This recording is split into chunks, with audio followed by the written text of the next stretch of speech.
बिना आप सबका स्वागत है आज की जूम मीटिंग में। मैं चाहूँगा कि आप इसे ध्यानपूर्वक सुने, देखें और इससे आशीषित होंगे। मैं आप चाहूँगा बिना एक छोटी सी प्रार्थना के साथ इस सभा को शुरू करें। आमीन। पिता परमेश्वर, आपका धन्यवाद करते हैं आज के दिन के लिए। आपका जीवित वचन कहता है, जहाँ मेरे नाम से 2 या 3 इकट्ठे होते हैं, प्रभु आपकी उपस्थिति वहाँ होती है। आपकी उपस्थिति के लिए धन्यवाद करते हैं। धन्यवाद करते हैं प्यारे परमेश्वर कि आपने हमें जीवित वचन दिए हैं प्रभु जी, ताकि प्रभु हम जीवन पाए, बहुतायत का जीवन पाए तेरे जीवित वचनों के कारण। प्यारे खुदावंदा, इन जीवित वचनों को प्रभु जी प्रकाशन की आत्मा दीजिए, ताकि हम तेरे गहरे भेदों को जान सकें, हम इसे शैतान के विरोध में चला सकें और हमारे को प्रभु ऐसा समझ का धन मिले कि हम तेरे को जान सकें। प्रभु जी, हमारा जीवन आपने हमें एक पर्पस दिया है कि तेरे को हम जाने कि तू कितना अद्भुत, कितना प्रेम करने वाला परमेश्वर है।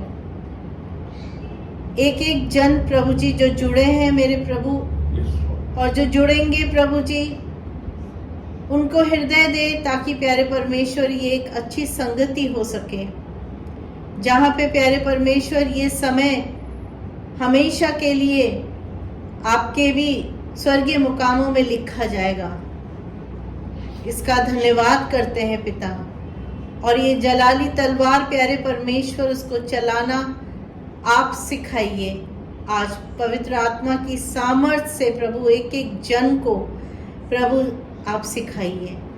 और आपके बेटे को प्रभु जी जब ये बोलते हैं तो ये स्वयं नहीं, परंतु पवित्र आत्मा इनके मन को, इनके जबान को, इनकी सोच को, इनकी समझ को अपने वश में करे प्रभु जी। और ये तेरी धीमी मीठी आवाज़ सुन सके कि जिस कार्य के लिए प्रभु इन्हें आपने रचा है प्रभु, वो पूरा हो सके। आपका अभिषेक है प्यारे खुदाबंदा, और बहुत लोग प्रभु इस जीवित कलाम को सुन के आपके अभिषेक के द्वारा आशीषित हो सके।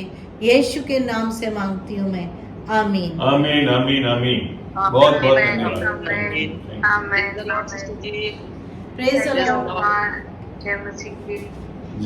जय मसीह की सबको वापस से।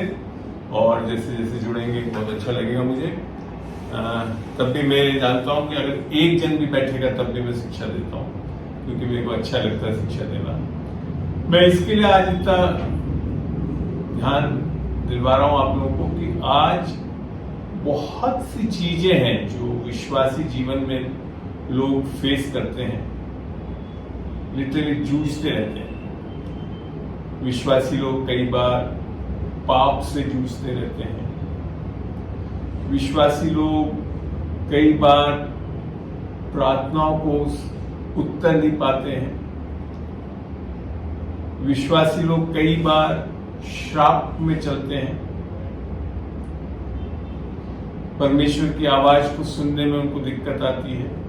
कई चीजें हैं जो परमेश्वर की आत्मिक जगत की, उसको यहाँ तक कि आत्मिक लड़ाई जो करना और स्पिरिचुअल वॉरफेयर करना है, उसमें भी हार जाते हैं। और ये एक बहुत मुख्य कारण जो आज के विषय में मैं टच करने वाला हूँ, ये सब क्यों होता है।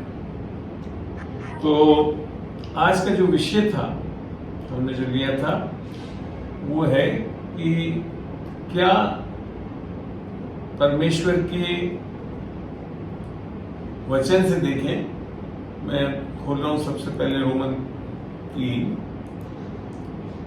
और उसका 27 खोल रहा हूं, जहां पे ये चीज जो आज हम सीखेंगे वहां लिखा हुआ है, हिंदी दिखा रहा हूं। तो घमंड करना कहां रहा, उसकी तो जगह ही नहीं। कौन सी व्यवस्था के कारण से। अब आगे चल के बता रहा है 2 व्यवस्था। क्या कर्मों की व्यवस्था से नहीं, वरन विश्वास की व्यवस्था के कारण। तो बाइबल बता रही है कि 2 प्रकार की व्यवस्थाएं में हम जी सकते हैं, मगर जीना हमको एक व्यवस्था में है। और नए नियम में आकर जो व्यवस्था दी गई है वो है विश्वास की व्यवस्था। तो यहाँ पे समझना बहुत जरूरी है। इस विश्वास की व्यवस्था को रोमियो 8 में एक तरह से और तरीके से भी बताया गया है, जिसको हम पढ़ के देखते हैं। रोमियो 8 का 2 पढ़ रहे हो। यहां लिख रखा है, विश्वास की व्यवस्था की जगह लिख रखा है, क्योंकि जीवन की आत्मा की व्यवस्था, ध्यान से पढ़ रहे हैं, ने मसीह यीशु में मुझे पाप की और मृत्यु की व्यवस्था से स्वतंत्र करा। तो ये 2 व्यवस्था वापस वही व्यवस्था है जो मैंने अभी 27 में देखा था। कर्मों की व्यवस्था तो क्या है? मृत्यु की व्यवस्था, पाप की और मृत्यु की व्यवस्था है। आगे चल के मैं समझाऊंगा भी इसे। और दूसरा अब यहां पे बोल रहा है आत्मा की व्यवस्था। हमें समझ में आ रहा है? ये वही 2 व्यवस्था है जिसका एक दूसरा नाम यहाँ पे रोमियो 3:8-2 में मिलता है। नए नियम में आकर मैं जैसे आपको बताना चाहूंगा कि कोई भी राज्य हो, परमेश्वर का राज्य भी है, कोई भी और भी राज्य हो, तो उसमें बिना कोई व्यवस्था के वो कोई राज्य चल ही नहीं सकता। बिना व्यवस्था के राज्य चल ही नहीं सकता। तो जो विश्वासियों या मसीह जीवन में जैसे लोग बात बोलते हैं ना, हाँ अब व्यवस्था हमारे लिए नहीं है, अब तो हम अनुग्रह में आ गए, अब कुछ नहीं व्यवस्था नहीं, विश्वास की व्यवस्था में आते हैं आप। तो विश्वास की व्यवस्था में कुछ नियम कायदे हैं जो कि हम आज देखेंगे, करेंगे, पढ़ेंगे। यहां लिख रखा है रोमियो 1:5 में, जिसके द्वारा हमें अनुग्रह और प्रेरिताई मिली कि उसके नाम के कारण सब जातियों के लोग विश्वास करके उसकी माने। क्या करके? आज्ञाओं का पालन करके नहीं, विश्वास करके उसकी माने। इसको इंग्लिश में बड़ा अच्छा लिखा था, ओबीडियंस टू फेथ। इंग्लिश में पढ़ रहा हूं, by whom we have received grace and apostleship for obedience to the faith among all nations for his name. तो ये जो है, ये विश्वास की व्यवस्था के बारे में ही है कि यहाँ पे जो हमारा जो आज्ञाकारिता होनी चाहिए वो विश्वास के लिए होना चाहिए। कर्मों की जो व्यवस्था है, जो कि जिसमें सारी व्यवस्था आती है, मूसा की जो सारी व्यवस्थाएं, 10 नियम जो परमेश्वर ने उसको दिए, लगभग 600 ऑड व्यवस्थाएं हैं, वो सारी कर्मों की व्यवस्था। ठीक है सर? अब देखते हैं, सबसे पहली चीज व्यवस्था का जो है काम, या दोनों, ये विश्वास की व्यवस्था या कर्मों की व्यवस्था।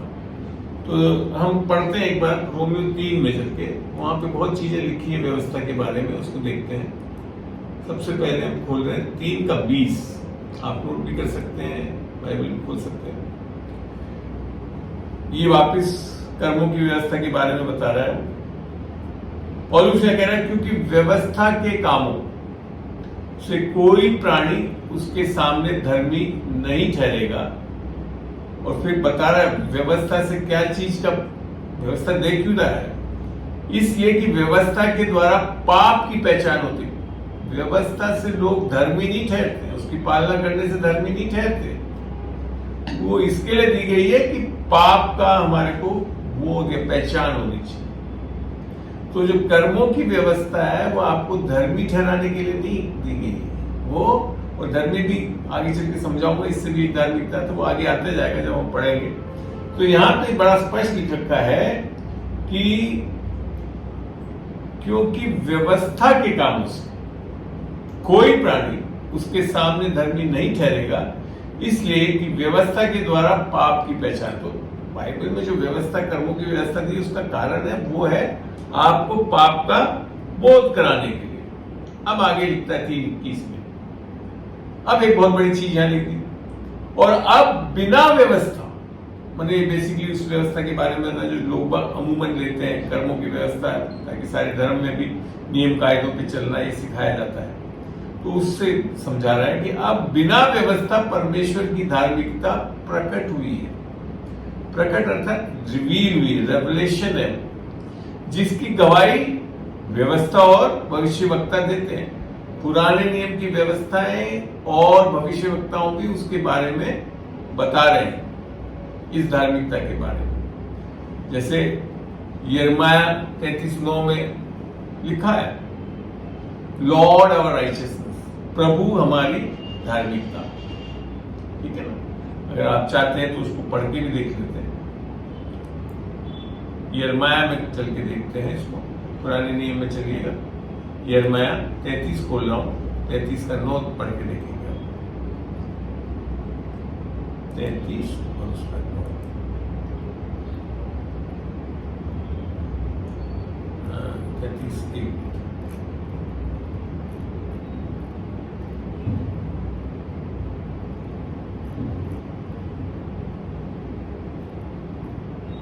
ये 33 का 16 में 9, मैं माफी चाहता हूं, 33:9 नहीं था, 33:16। उन दिनों में यहूदा बचा रहेगा और यरूशलेम निडर बसा रहेगा और उसका नाम ये रखा जाएगा, अर्थात यहोवा हमारी धार्मिकता। तो ये चीज हमको समझना है कि एक परमेश्वर की धार्मिकता है जो कि हमको मिलनी चाहिए, उससे हम धर्मी ठहरते हैं, ना कि व्यवस्थाओं के कुछ कामों को करके हम धर्मी ठहरते हैं। वापिस हम रोमियो 3 में चलते हैं। हम अभी पढ़ रहे थे 21, अब आगे चलेंगे। यहां आप समझ में आया, पुरानी व्यवस्था भी गवाही दे रही है और भविष्यवक्ता भी बता रहे हैं। तो ये उस धार्मिकता को बता रहे हैं जो परमेश्वर की धार्मिकता हमारे को मिलनी थी, और उसी को आगे 22 में बता भी दिया। अर्थात परमेश्वर की वह धार्मिकता जो यीशु मसीह पर विश्वास करने से सब विश्वास करने वालों के लिए है, क्योंकि कुछ भेद नहीं है।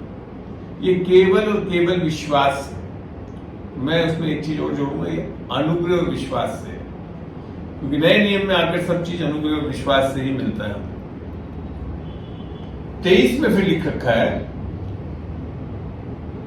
इसलिए कि सबने पाप किया और परमेश्वर की महिमा से रहित है। ये सब जो जानते हैं, मसीह जो भी है, अगर बाइबल पढ़ते हैं तो इसको हर लोग जानता है, हर जन जानते हैं। मगर सबसे बढ़िया वचन इसके अगला वचन है जो कि लोग अक्सर चूक जाते हैं, परंतु उसके अनुग्रह से, उस छुटकारे के द्वारा जो मसीह यीशु में है, सैत मैत धर्मी ठहराए जाते हैं। Freely we are made righteous. सैत मैत धर्मी ठहराना अर्थात हमारे कर्मों या हम कमा नहीं सकते, परमेश्वर हमको धर्मी ठहराना चाहता है। ये बहुत प्यारा वचन लगता है और यही है सुसमाचार।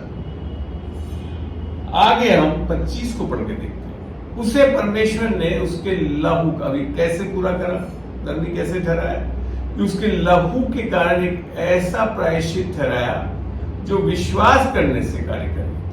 आप कमा नहीं सकते, कर्मों के द्वारा कार्यकारी नहीं होता है, ये विश्वास करने से कार्यकारी। और विश्वास भी सुसमाचार, कि जो पाप पहले किए गए और जिन पर परमेश्वर ने अपनी सहनशीलता से ध्यान नहीं दिया, उनके विषय में वह अपनी धार्मिकता प्रकट करता है। और फिर 26 में लिखता है, पर इसी समय उसकी धार्मिकता प्रकट हो कि जिससे वे आप ही धर्मी ठहरे और जो यीशु पर विश्वास करे उसको भी धर्मी ठहराने वाला हो। ये देखिए यहाँ पे कमांड मैंने आपको करने वाला नहीं हो रहा है, ये कोई ठहरा रहा है। परमेश्वर स्वयं जब हम विश्वास कर रहे हैं यीशु मसीह पे, उसके क्रूस पे किए गए कार्य के द्वारा हमको धर्मी ठहरा रहा है। तो ये है किसकी? आत्मा की व्यवस्था, या जो हमने पढ़ा विश्वास की व्यवस्था, वो है। आगे 27 में लिखा है, तो घमंड करना कहाँ रहा?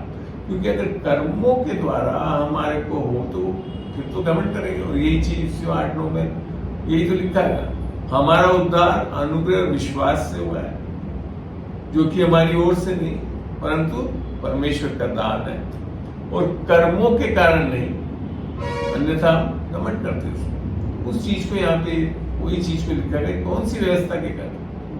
घमंड करना तो फिर है ही नहीं। फिर कौन सी व्यवस्था के कारण से? क्या कर्मों की व्यवस्था से? तो इसका उत्तर है नहीं, वरन विश्वास की व्यवस्था के कारण। तो धर्मी किसके द्वारा ठहरते हैं हम? विश्वास की व्यवस्था के कारण। और विश्वास की व्यवस्था है जो यीशु मसीह ने हमारे लिए कर दिया है। आगे देखते हैं इसको 28 को।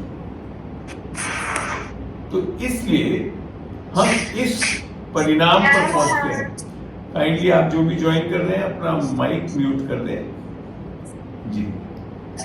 इसलिए हम इस परिणाम पर पहुंचते हैं कि मनुष्य व्यवस्था के कामों से के बिना विश्वास के द्वारा धर्मी ठहरता है। तो ये आप अब समझ रहे हैं कि कर्मों की व्यवस्था में अगर हम जूझ रहे हैं और कर्मों के आधार पे हम धर्मी ठहरना चाह रहे हैं तो हम धर्मी ठहर ही नहीं सकते। केवल और केवल विश्वास की व्यवस्था से हम धर्मी ठहरते हैं। फिर आगे और भी समझा रहा है, क्या परमेश्वर केवल यहूदियों का है या अन्य जातियों का नहीं? हाँ, हम सब अन्य जाति लोग हैं, यहूदी अलग है और हम अन्य जाति लोग हैं, तो हमारा भी परमेश्वर है। हाँ, अन्य जाति का भी है।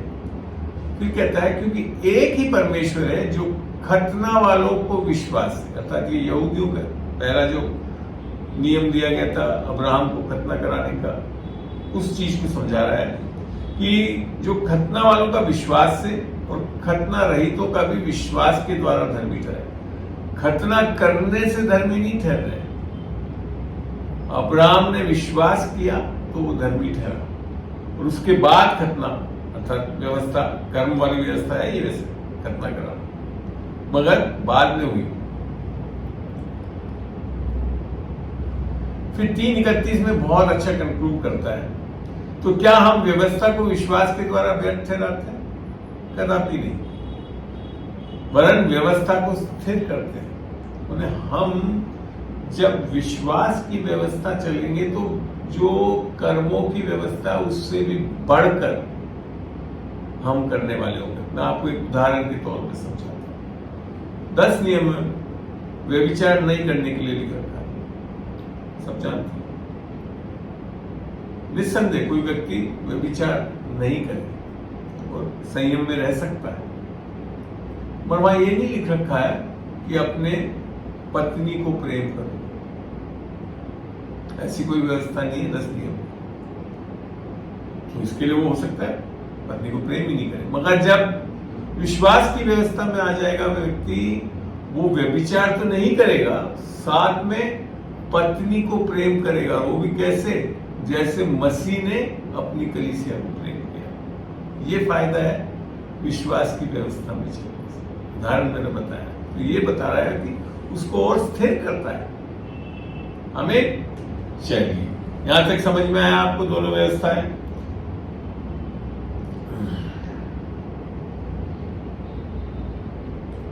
अब हम चलते हैं रोमियो 10:5 में, देखते हैं वहां से पढ़कर क्या लिखा हुआ है। 10:5 पढ़ रहा हूं। यहां क्योंकि मूसा व्यवस्था से प्राप्त धार्मिकता, अब यहां पे बता रहा है कि मूसा व्यवस्था से प्राप्त धार्मिकता विषय में लिखता है, अर्थात कर्मों की व्यवस्था से एक धार्मिकता आती है, वो परमेश्वर की धार्मिकता नहीं जो चाहता है परमेश्वर, वो स्वयं की धार्मिकता। आगे जब पढ़ेंगे तो पता भी पड़ेगा। जो व्यक्ति उनका पालन करता है वह उनसे जीवित रहेगा। अब आपके लोग मसीह भी ऐसे ही हैं आज भी, जो अभी भी मूसा की कर्मों की व्यवस्था पे अभी भी निर्भर, बल्कि यहूदियों में तो बहुत लोग हैं उस पर निर्भर। और आपको पता है यहूदियों में अभी भी कई लोगों को उद्धार ही नहीं हुआ है, क्या आगे सबकी समझ में आएगा।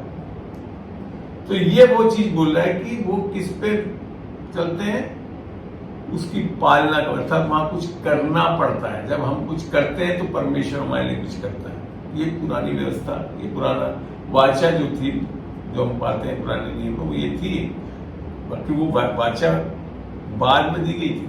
अब्राहम से जो वाचा की गई थी वो किसकी थी? विश्वास की व्यवस्था के तहत हुई थी।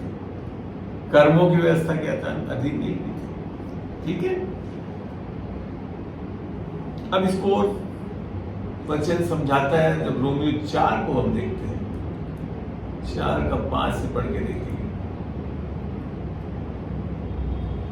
यहां वचन बड़े एक बड़ा ऐसा खुलासा कर रहा है धार्मिकता के लिए, जो बड़ा मेरे को अच्छा लगता है। मेरे को बड़ा बल्कि क्वेश्चन भी करता हूं उसको। परंतु जो काम नहीं करता, अर्थात कर्मों की व्यवस्था में नहीं करता, वरन भक्तिहीन, अब देखिए किसको धर्मी ठहराया? परमेश्वर। भक्तिहीन के धर्मी ठहराने वाले पर विश्वास करता है, उसका विश्वास उसके लिए धार्मिकता गिना जाता है। मैं इस वचन को देख के मैं बोलता था, अरे प्रभु किसी थोड़ा तो कोई धर्मी टाइप हो, भक्तिहीन को आप धर्मी ठहरा, यही तो अनुग्रह का काम है, यही तो विश्वास की व्यवस्था का काम है।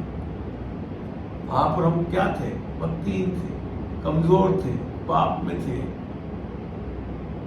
और तब भी परमेश्वर हमारे, हम जब पापी थे तब परमेश्वर इसमें से हमारे लिए मारा गया, जिसके कारण आज हम धर्मी हो। फिर आगे लिखता है 4:6 में, जिसे परमेश्वर बिना कर्मों के धर्मी ठहराता है उसे दाऊद भी धन्य कहता है। आपको पता है दाऊद ने ये चीज को देख लिया था कि आने वाले दिनों में नए नियम में आकर परमेश्वर ऐसे ऐसे लोगों को धर्मी ठहरा देगा जो बिल्कुल भक्तिहीन है, कुछ करते ही नहीं परमेश्वर के लिए, और परमेश्वर कहता है वो लोग धन्य हैं। आप समझ भी रहे हैं दाऊद क्या? अभी हम लोग सोचते हैं दाऊद धन्य है, यहां दाऊद बोल रहा है कि हम लोग धन्य हैं। क्यों? आगे और बताकर बताता है। धन्य वह है जिनके अधर्म क्षमा हुए और जिनके पाप ढांपे गए। पुराने नियम में परमेश्वर क्षमा नहीं कर देता था ऐसे, बल्कि 3 या 4 जनरेशंस में उसको जिम्मेदारी ठहराता था। जो कर्मों की व्यवस्था में जब पुराने नियम में है जो बादशाह है, उसमें 3 से 4 जनरेशंस के ऊपर पाप दंड वाली चीज बनता था। पर दाऊद कहता है धन्य वे हैं जिनके अधर्म क्षमा हुए और जिनके पाप ढांपे। फिर आगे और बताता है धन्य है वे मनुष्य जिसे परमेश्वर पापी न ठहराए। हम तो अभी भी लोग बात अभी तक समझ ही नहीं पाए। यीशु मसीह के आने से और यीशु मसीह के क्रूस पे कार्य करने से जगत के सारे पाप माफ हो चुके हैं। उसको कभी आप मेडिटेट करें तो 2 कोरिन्थियों 5 का 17 से लेकर 21 तक पढ़े कि जो पाप से अज्ञात था वो हमारे लिए पापी ठहराया गया ताकि हम उसमें परमेश्वर की धार्मिकता बन सके। ये वो चीज को यहाँ लिख रहा है पौलुस कि धन्य है वह मनुष्य जिसे, और ये पौलुस बोल रहा है एक तरह से कि धन्य है वह मनुष्य जिसे परमेश्वर पापी न ठहराए। नए नियम में आकर परमेश्वर ने पाप का समाधान कर लिया और उसके लिए आज मनुष्यों को पापी नहीं ठहराना चाहते, पर लोग जानते नहीं है और इस पाप की माफी को ले नहीं पाते हैं। इसके लिए आज भी पाप में कंडेम होते रहते हैं। समझ में ही नहीं आता उनको, कुछ गलत करते हैं तो सोचते हैं दंड मिलेगा फलाना। नहीं, ये नए नियम में आकर परमेश्वर ने पाप का समाधान कर दिया यीशु मसीह के द्वारा और मेल मिलाप कर चुका है हमारे साथ। अब हमको ये मेल मिलाप को ग्रहण करना है। किससे? विश्वास की व्यवस्था से, अनुग्रह से। आई बात समझ में?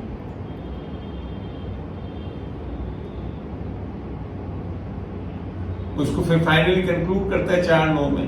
तो ये धन्य वचन क्या खतने वालों ही के लिए है या खतना रहितों के लिए भी है? हम ये कहते हैं अब्राहम के लिए उसका विश्वास धार्मिकता गिना गया। ये उत्पत्ति जेनेसिस 15 में, उत्पत्ति 15 में है, 15:4-5 में, कि जब अब्राहम ने विश्वास किया तो उसके लिए वो धार्मिकता गिना गया। उसी चीज को यहाँ पे बताया गया और उसको आगे और समझाया मैंने जो पहले भी बताया। तो वह कैसे गिना गया? खतना की दशा में। अब्राहम का अभी तक खतना नहीं हुआ था, विश्वास किया, धर्मी ठहर गया, धर्मी पहले ठहराया, फिर खतना की दशा, खतना फिर करवाया गया, अर्थात बिना खतना के, बिना कर्मों की व्यवस्था से वो धर्मी ठहराया गया था। इसी प्रकार से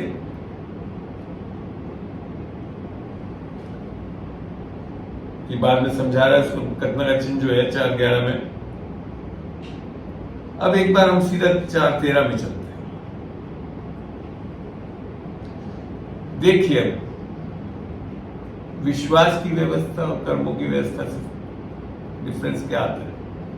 क्योंकि ये प्रतिज्ञा वह जगत का वारिस होगा, ना अब्राहम को ना उसके वंश को व्यवस्था के द्वारा दी गई। ये वो व्यवस्था बोला कर्मों की व्यवस्था के द्वारा नहीं दी गई, परंतु विश्वास की धार्मिकता के द्वारा मिला, अर्थात विश्वास की व्यवस्था जिससे हमको परमेश्वर की धार्मिकता, हम वारिस कब बनते हैं? परमेश्वर, जब हम उसके बेटे बनते हैं। बेटे कब बनते हैं? परमेश्वर की धार्मिकता का दान जब हमको मिलता है। तो जो लोग व्यवस्था अर्थात कर्मों से अपने आप को धर्मी ठहराना चाहते हैं तो वो बेटे नहीं बन पाते हैं और नवारिस बन पाते हैं परमेश्वर। और ये एक बहुत मुख्य कारण है जिसके कारण आज भी कई लोग जूझ रहे हैं परमेश्वर से जुड़ने के लिए, उसका वारिस बनने के लिए। आमीन। अब आगे और बहुत अच्छी चीज है। 4:14 में लिखा है, क्योंकि यदि व्यवस्था वाले वारिस हैं तो विश्वास व्यर्थ और प्रतिज्ञा निष्फल ठहरेगी। अगर कर्मों की व्यवस्था से हम वारिस ठहरेंगे तो ये जो विश्वास की व्यवस्था, ये सब बेकार की बातें हैं जो परमेश्वर ने अब्राहम के द्वारा हमारे को वारिस ठहराए, सब बेकार है। उसकी प्रतिज्ञाएं बेकार है। जैसे कर्मों की व्यवस्था में जाओगे तो आप वारिस बन नहीं सकते, बल्कि सारी विश्वास और इन सबको आप निष्फल ठहरा देते हैं। कई विश्वासी लोग इसके कारण आज विश्वास में नहीं चल पाते। बड़ी गहरी बातें हैं ये जो चीजें आ रही हैं, इसको ध्यान से आप देखिए। अब मैं आपको नए नियम में एक जगह से और ले आता हूं, दूसरा कोरिन्थियों 3:3 यूं कहता है,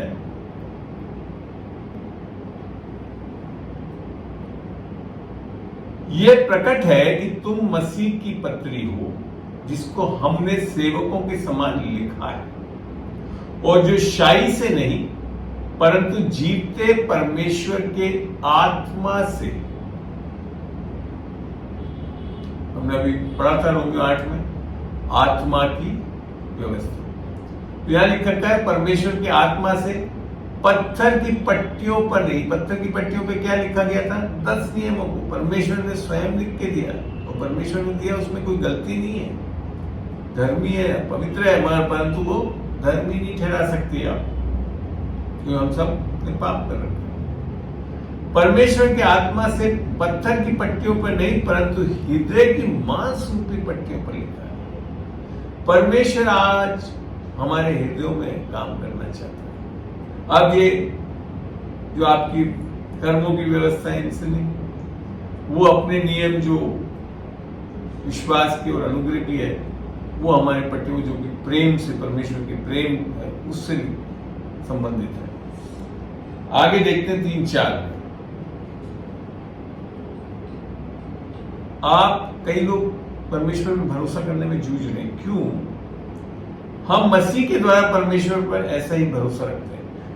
हम जब तक कर्मों की व्यवस्था में चलेंगे तो मसीह के द्वारा परमेश्वर पे ऐसा भरोसा भी नहीं रखते, मसीह में है ही नहीं कोई। तो मसीह में आने से ही हम परमेश्वर पे पूर्ण रूप से भरोसा रख सकते हैं। ये बहुत जरूरी है। आप कई लोग आपने देखा आज है भरोसा, कल नहीं है। क्यों? क्योंकि अभी तक उस मसीह में, उसकी धार्मिकता में, उस विश्वास की व्यवस्था में वो सही चले ही नहीं। आगे फिर लिखता है, ये नहीं कि हम अपने आप से इस योग्य हैं। वही वापस आगे कर्मों की व्यवस्था, तो आप फिर योग्य बनना पड़ता है उसके हिसाब से, कि अपनी ओर से किसी बात का विचार कर सके, पर हमारी योग्यता परमेश्वर की ओर से है। और वो क्यों है? क्योंकि किसने योग्य बना दिया हमको? यीशु मसीह के क्रूस पे किए गए कार्य के कारण। और फिर आगे बोलता है, ये 2 कोरिन्थियों 3:6, और मैं और बीना जो आज सेविकाई कर रहे हैं, उसके लिए हमको परमेश्वर ने यही वचन दिया था, जिसने हमें नई वाचा के सेवक होने के योग्य भी किया। हम नहीं योग्य हो गए, परमेश्वर हमको योग्य कर रहा है।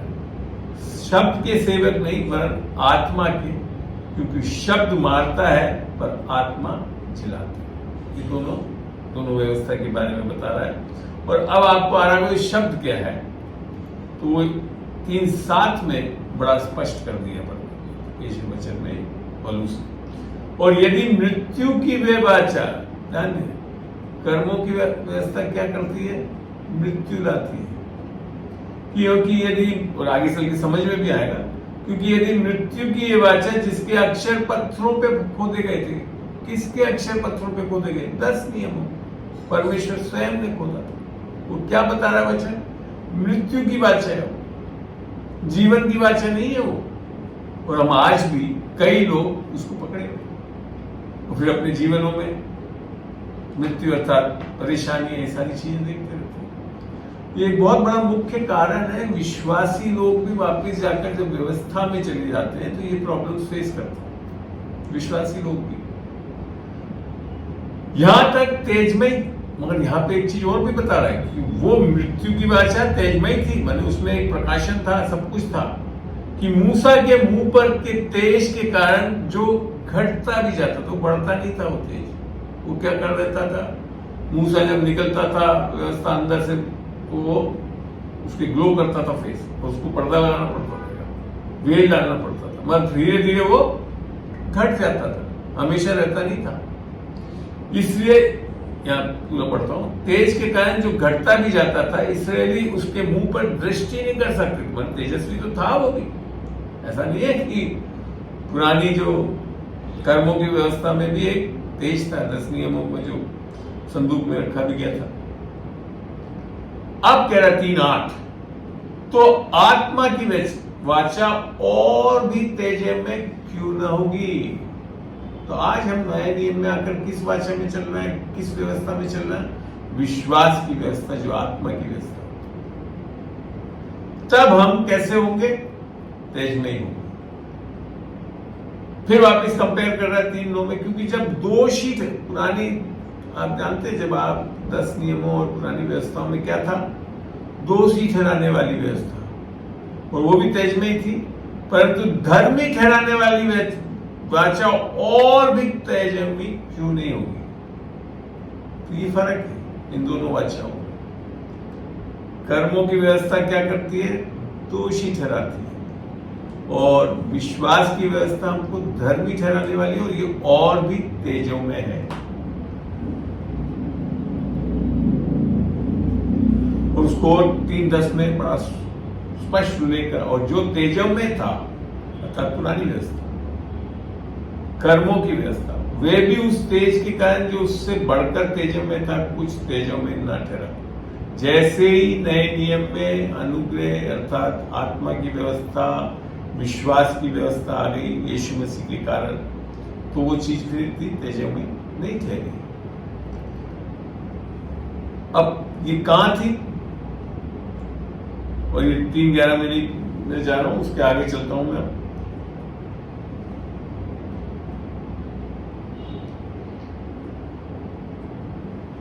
इसको जो मैं बोल चुका हूं चीजें आगे, इसको पढ़ के जरूर देखना। तो 3:14 में ले आता हूं। परंतु वे मतिमंद हो गए, अर्थात कुछ प्रॉब्लम होती है जब, किससे, क्योंकि आज तक पुराने नियम में सारी कर्मों की व्यवस्था मेंशन्ड है, लिखे हुए। पुराने नियमों के पढ़ते समय उनके हृदयों पर वही पर्दा पड़ जाता है, पड़ा रहता है, पर वे मसीह में उठ जाता है। जब हम आत्मा की व्यवस्था, विश्वास की व्यवस्था अर्थात मसीह यीशु में आ जाते हैं, तब वो पर्दा हटता है। नहीं तो आज तक लोग नियमों को लेकर जीना चाहते हैं, करना चाहते हैं, पर्दा पड़ा हुआ है, समझ में ही नहीं आता है कि नई वाचा क्या आ गई, विश्वास की व्यवस्था क्या आ गई। और आज तक जब कभी मूसा की पुस्तक पढ़ी जाती, मूसा की पुस्तक में क्या था, सारी पुरानी व्यवस्थाएं, पुराने नियम में जो व्यवस्थाएं दी गई 600 से ज्यादा पुस्तक पढ़ी जाती, तो उनके हृदय पर पर्दा पड़ा रहता है। फिर उसका हल भी नेक्स्ट वर्स में है, परंतु जब कभी उनका हृदय प्रभु की ओर फिरेगा, तब वह पर्दा उठ जाएगा। और मैं भी धन्यवाद देता हूं, 1998 में मेरे को ये समझ में आया, तो मैं व्यवस्था के बल से नहीं जीता था, कर्मों की व्यवस्था से। अब मैं आज बड़े आराम से आत्मिक की व्यवस्था, विश्वास की व्यवस्था से जिया।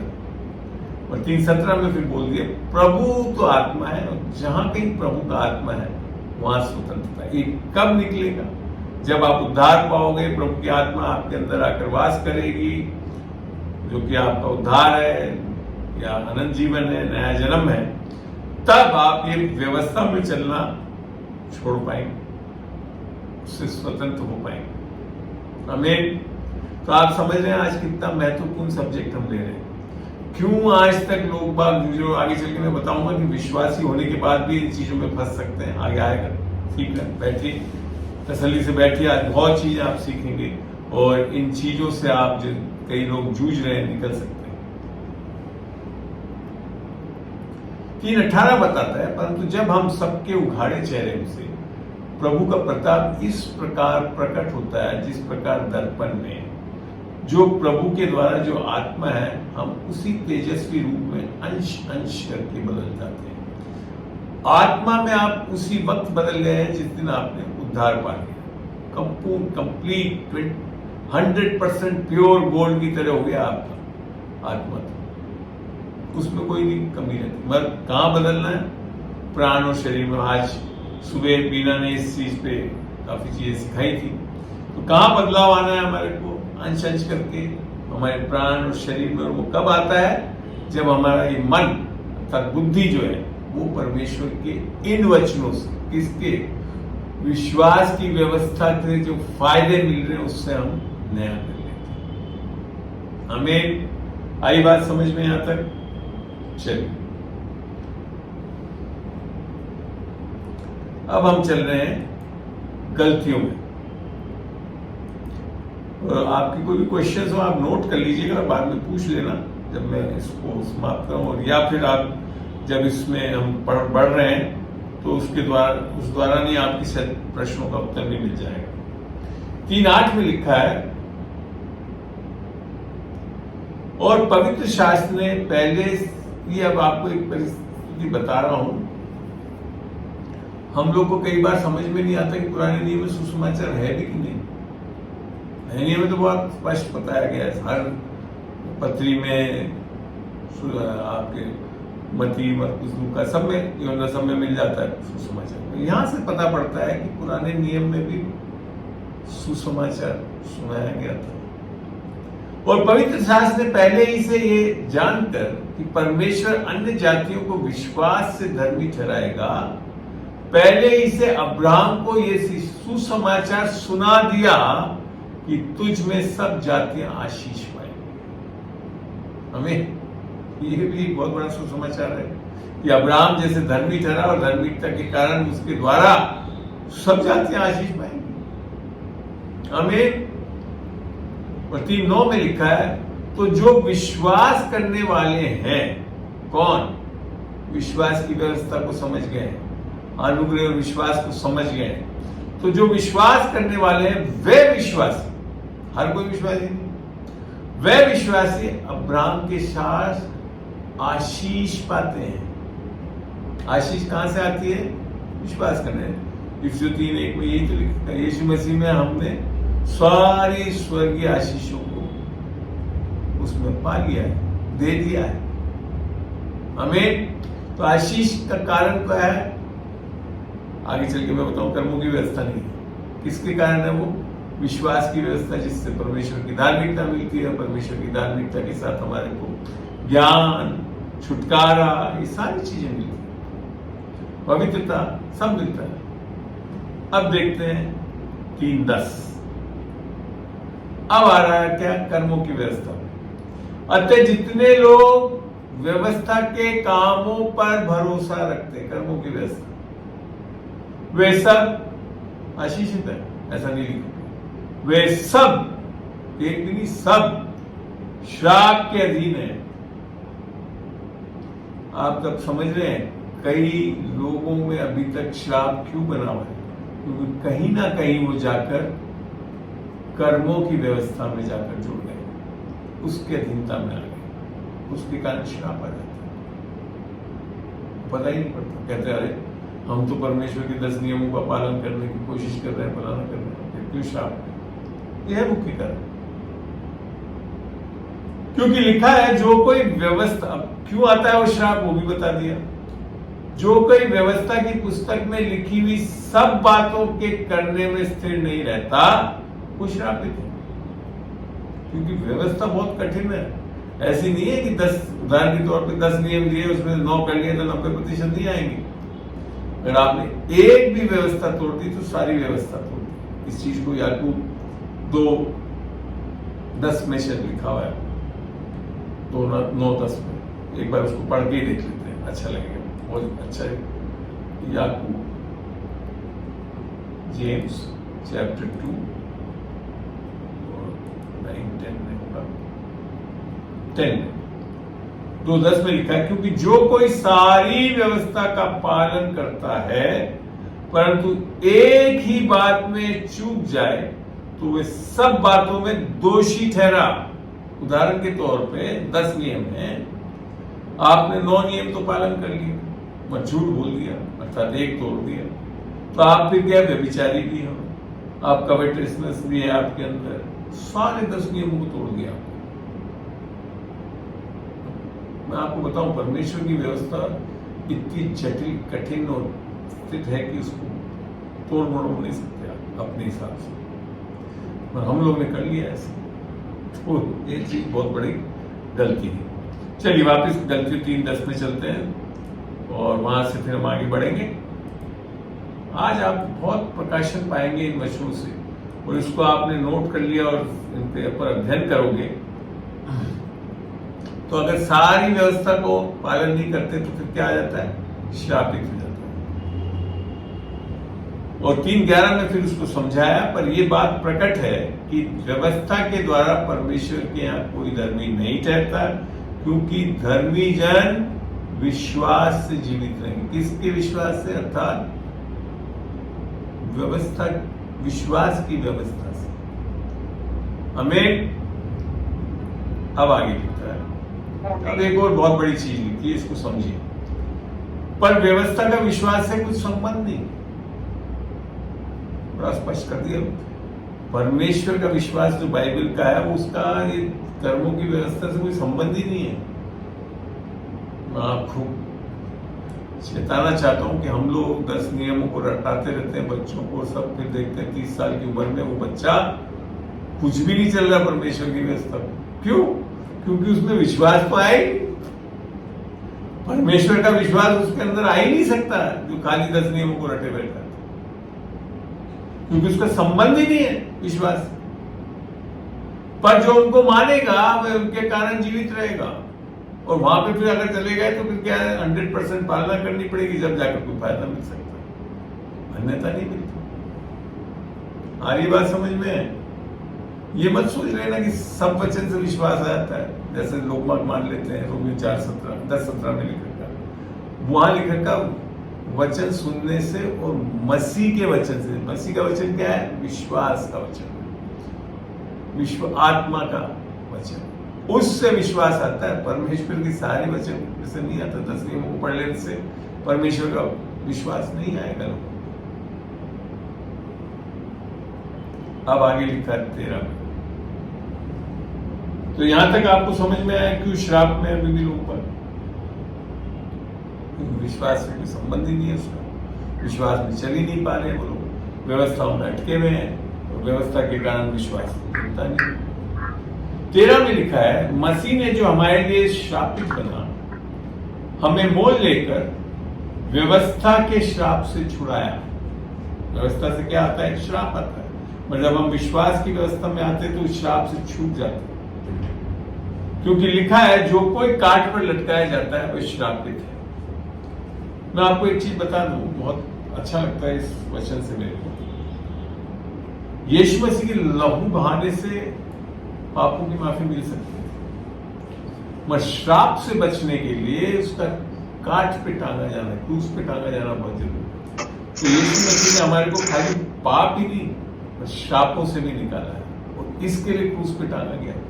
क्योंकि यहां लिखा है जो कोई काट पर लटकाया जाता है वो श्रापित है। इस तरह से हमारे श्रापों को उसने अपने ऊपर ले लिया। आमीन। अब ये सारी चीजें ऊपर की बताकर पौलुस क्या समझा रहा है? ये इसलिए हुआ कि अब्राहम की आशीष मसीह यीशु में अन्य जातियों तक पहुंचे, और हम विश्वास के द्वारा उस आत्मा को प्राप्त करें जिसकी प्रतिज्ञा हुई थी। आत्मा कब हटा दी गई थी?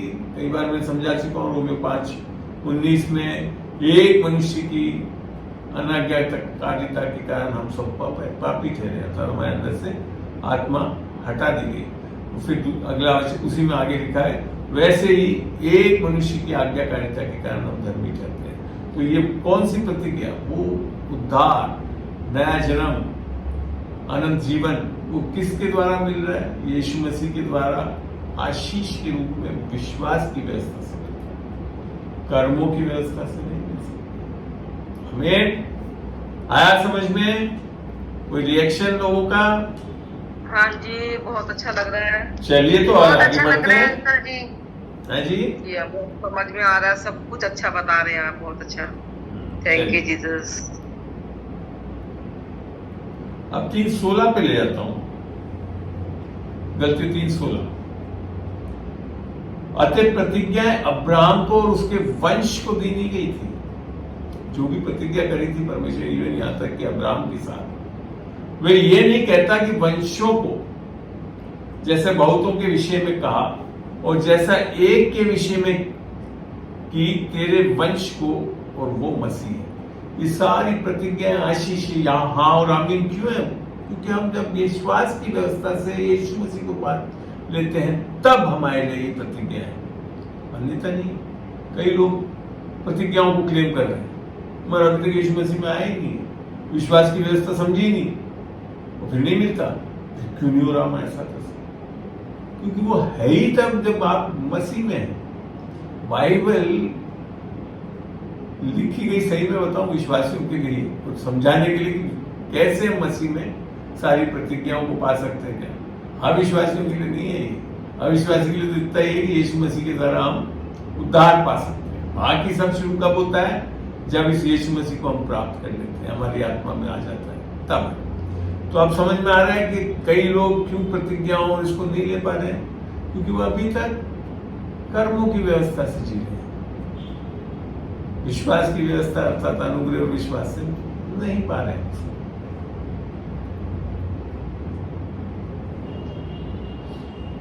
यहां तक कि जो कर्मों की व्यवस्था है शुरू में नहीं दी गई थी, यहां लिखा 3:17 पर मैं ये कहता हूं कि जो वाचा परमेश्वर ने पहले से पक्की की थी, अब्राहम के साथ क्या थी? अनुग्रह की वाचा थी, विश्वास की वाचा थी।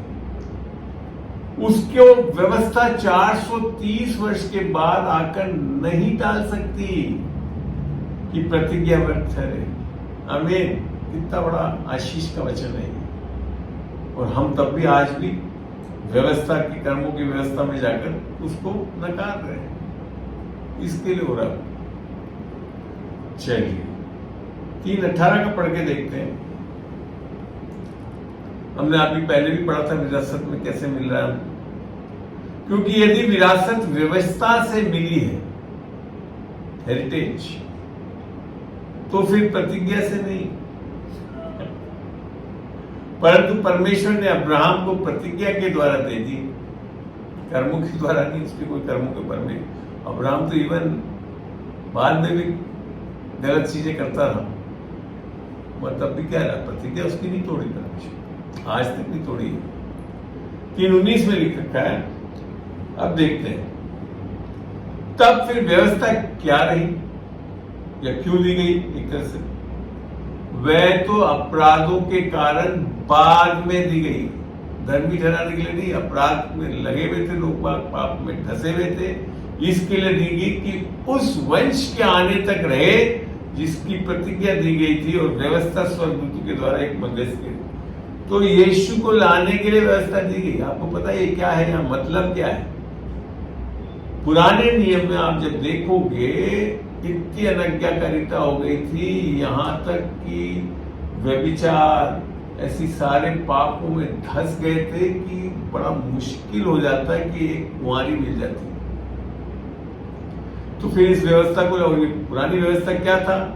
कुछ भी करा मार डाला। पुरानी व्यवस्था जब पहली बार दी गई अब्राहम को, और भी जो व्यवस्था है, पहले दिन जब एक व्यक्ति लकड़ी इकट्ठी कर रहा था खाना बनाने के लिए, तो मूसा ने पूछा इसका क्या करूं? सबत के दिन कर रहा था, और सबत के दिन में काम कर नहीं सकते थे। तो परमेश्वर ने सीधा बोला, पथराव कर मार दो। आप सोच सकते हैं व्यवस्था आने से कितना बड़ा प्रॉब्लम शुरू हो गई। तो यहां पे जो पुरानी व्यवस्था दी गई थी उससे पाप मनुष्य के अंदर से हट नहीं सकता, पापी स्वभाव नहीं हट सकता था, अर्थात परमेश्वर की आत्मा नहीं आ सकती थी अंदर। पर तब भी एक दंड के रूप में जब भी रखने से, तो वही जैसा है कि आप देखते हो आपके बच्चे जब छोटा सा होता है क्रॉल करने लगता है, वो जनरली पावर प्लग नीचे लगे हुए होते हैं अपने घरों में और उसको पता ही नहीं होता क्या है। मगर आप जिस दिन बोलते बेटा उसमें उंगली मत डालना, आप देखो सबसे पहले जाकर वो उंगली डालेगा।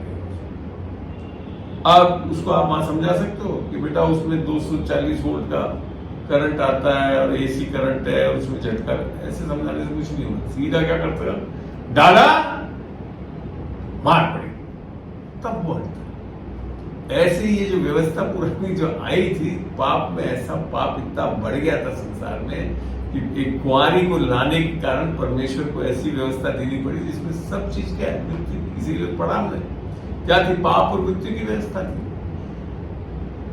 सारी बात समझ में, अब आपको 10 नियमों के कारण क्या आने का कारण क्या था, इसके लिए था। चलिए, अच्छा लगा यहां तक, चलते आगे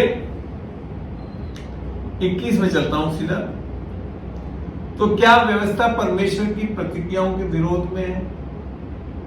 कदापि नहीं, ऐसा कुछ नहीं। मैंने बताया ना अभी, इस व्यवस्था से कुछ फायदे भी हुए थे कि लोग पाप को थोड़े समय तक रोक सके, ताकि एक कुंवारी बची रहे, ताकि वंश यीशु का बीज आ सके।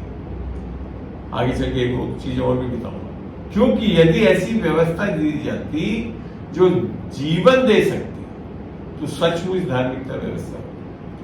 10 नियमों से जीवन नहीं आता, मृत्यु आती, पाप आता है और धार्मिकता नहीं आती उधर से। परमेश्वर चाहता है 100% धार्मिक, वो इससे नहीं आ सकता। अगर ऐसा होता तो आदम को ये दे दिया जाता व्यवस्था और आदम और हव्वा धर्मी ठहर जाते और हम लोग सब पापी नहीं रहते। 22 में अब इस चीज को समझ क्यों नहीं किया जा सकता था, परंतु पवित्र शास्त्र ने सबको पाप के अधीन कर दिया, ताकि वह प्रतिज्ञा जिसका आधार यीशु मसीह पर विश्वास करना है, विश्वास करने वालों के लिए पूरी हो जाए। तो अब समझ में आता है विश्वास की व्यवस्था, अर्थात अनुग्रह विश्वास की व्यवस्था कितना इंपॉर्टेंट है। अब देखो क्या बता रहा हूं, जो मैं अभी बता भी चुका हूं। पर विश्वास के आने से पहले व्यवस्था की अधीनता में हम कैद थे, और उस विश्वास के आने तक जो प्रकट होने वाला था हम उसी के बंधन में रहे। विश्वास कौन सा आने वाला था, जो इब्रानियों 12:1 में लिखा था ना, विश्वास यीशु मसीह को ताकते रहो जो विश्वास का करने वाला और स्थिर करने वाला, पूरा करने वाला, वो है वो विश्वास, यीशु के विश्वास जो आने वाला था। इसलिए व्यवस्था मसीह तक पहुंचने के लिए हमारी शिक्षक हुई है कि हम विश्वास से धर्मी ठहरे। अब आप देख रहे हो जितनी भी कर्मों की व्यवस्था उससे धर्मी ठहरते नहीं थे, तो फिर क्या ढूंढना था, अनुग्रह, अर्थात यीशु मसीह को ले सके। व्यवस्था पूरा कर नहीं सकते थे, व्यवस्था पाप में धंसे रह सकते थे। इसके लिए वो क्या हो गई कि अब हम अनुग्रह लेने, अर्थात यीशु मसीह जो अनुग्रह और सच्चाई से भरा हुआ था उसके पास आ सके अपने उद्धार के लिए। 25 में लिख रखा, परंतु जब विश्वास आ चुका तो हम अब शिक्षक के अधीन न रहे। अब हम क्यों कर्मों की व्यवस्था के अधीन रहे? मना कर रहा है विषय।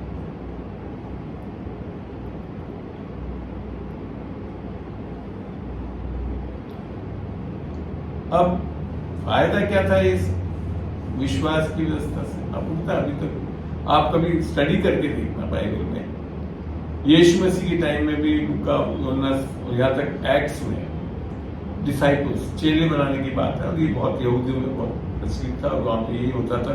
यहाँ तक यीशु मसीह को वो लोग जनरली रब्बी अर्थात शिक्षक और अपने आप को चेला मानते थे, ठीक है ना। मगर आप जब पत्रियों में देखोगे नए नियम में, कभी चेला शब्द आएगा नहीं। क्यों नहीं आएगा? क्योंकि अब परमेश्वर चेले नहीं, आपको अपना संतान बनाना चाहता, लेप वाला संतान बनाना चाहता। आमीन। और ये बहुत ही सामर्थ्य है। इसी के लिए रोमियो 8 में लिखा था ना, उसने हमारे को एक लेपालक की आत्मा दी, अडॉप्शन स्पिरिट। चलिए, तो ये एक बहुत बड़ा फायदा है, विश्वास की व्यवस्था से हो रहे हैं। और तुम में से जितनों ने मसीह में बपतिस्मा लिया है उन्होंने मसीह को पहन लिया। ये निस्संदेह पानी का बपतिस्मा सब सही है, मगर ये बपतिस्मा जो है वो आत्मा का बपतिस्मा है, जिससे हम कलीसिया में ठहराए जाते हैं। इसको पढ़ना चाहे तो पढ़ना कभी, 1 कोरिन्थियों 12-13 में, कि हमको आत्मा से हम परमेश्वर की कलीसिया में दाखिल होते हैं।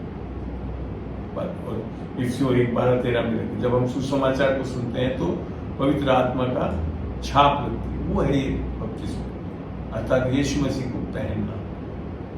जो 2 कोरिन्थियों 5:17 में भी लिखा है, जो यीशु मसीह में है वो एक नई सृष्टि है, पुरानी बातें जाती रही, सब कुछ नया हो। ठीक है।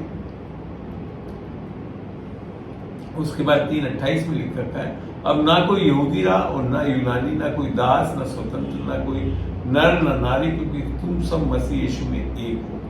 यहाँ आत्मिक स्थिति बता रहा है। आत्मिक जगत में नर नारी नहीं है,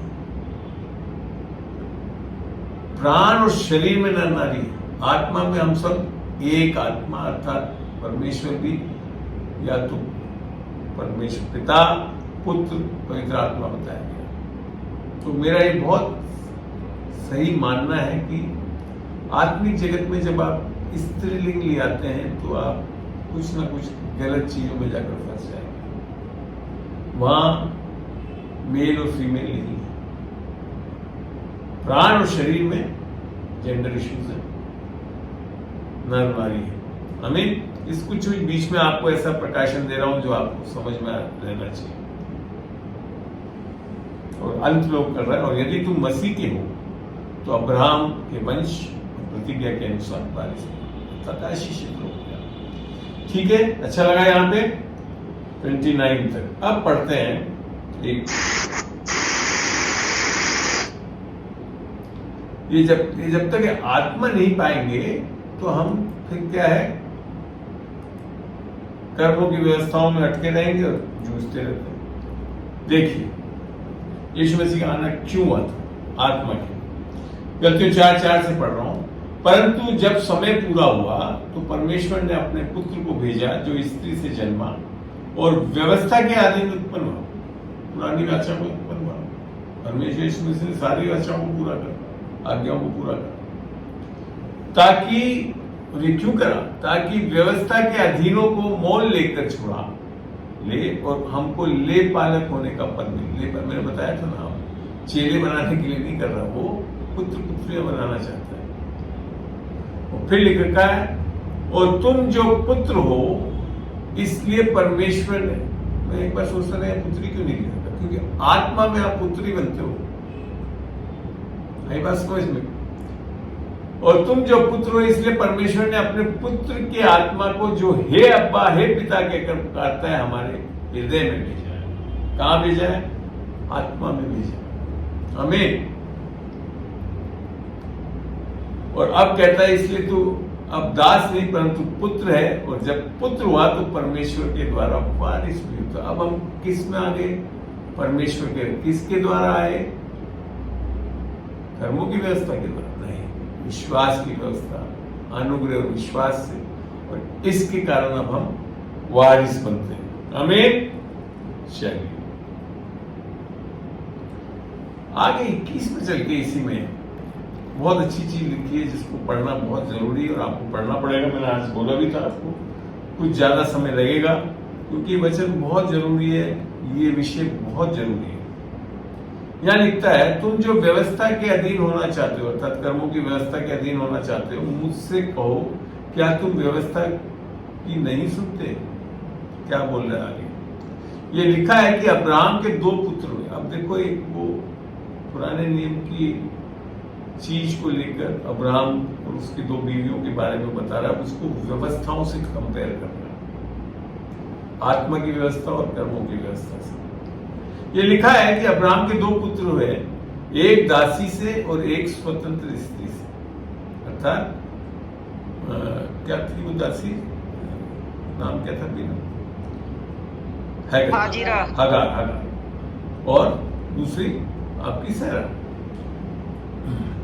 4:23 में लिखा, परंतु जो दासी से वह वो शारीरिक रीति से जन्म है, अर्थात शारीरिक जन्म है, वो आत्मिक जन्म नहीं है उसका।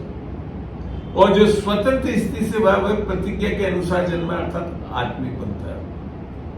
और इसको अब आगे चल के वो व्यवस्थाओं से कंपेयर कर रहा है। इन बातों में दृष्टांत है, ये स्त्रियां मानो दो वाचाएं हैं। एक तो सिनै पर्वत की, जिससे दास ही उत्पन्न होते हैं, अर्थात 10 कमांडमेंट्स यहाँ मिले थे, और उससे कौन उत्पन्न होते हैं? पुत्र नहीं होते, दास उत्पन्न होते हैं। आपको पता पुराने नियम में इसके लिए लोगों सबको दास ही बताया गया, पुत्र नहीं बनाया। दाऊद को पुत्र नहीं बताया गया, अब्राहम को पुत्र नहीं बताया गया। और वह हागर है, और हागर मानो अरब का सीने पहाड़ है, और आधुनिक यरूशलेम उसके तुल्य है, क्योंकि वे अपने बालों को समेत दास। आज आपने बताया था ना, यहूदी लोग में अभी भी उद्धार नहीं पाया, यीशु मसीह को अपना उद्धारकर्ता प्रभु नहीं ग्रहण करा है, मगर सब कर रहे हैं बाइबल की चीजों को, पुराने नियमों को, उसकी सैक्रिफाइसेस को, उसको कर रहे हैं, वो जो कि एक छाया थी। आज मगर यीशु मसीह आ गया, उसमें से निकलना है, और आज भी वो पुराना नियमों की व्यवस्थाओं को, इन सबको पालन करने में लगे थे। और इसके लिए किस में है वो? छुटकारा नहीं पाएगा, एक तरह से दासत्व में। अब 4:26 में लिखा है, पर ऊपर की यरूशलेम स्वतंत्र है और वह हमारी माता है। तो आपको पता है आत्मिक जगत में पिता तो एक ही है, अब्राहम, अर्थात परमेश्वर पिता तो एक ही है, वह दो प्रकार की माताओं के कारण ये सारी चीजें आ रही है। एक कर्मों की व्यवस्था और दूसरी आत्मा की व्यवस्था, इससे फेरबदल आ रहा है। तो आप समझ रहे हैं, आज कई लोग माने कर्मों की व्यवस्था वाले भी परमेश्वर को तो मान ही रहे हैं, तो सही है, अब्राहम तो एक ही है दोनों के, परंतु माताओं के कारण फर्क आ रहा है। क्योंकि लिखा है, बांझ तो जो नहीं जानती आनंद कर, तू जिसको पीड़ाएं नहीं होती गला खोलकर जय जयकार कर, क्योंकि त्यागी हुई की संतान सुहागिन की संतान से भी अधिक है। आगे पढ़ते हैं। हे भाइयों, हम इशाक के समान प्रतिज्ञा की संतान हैं।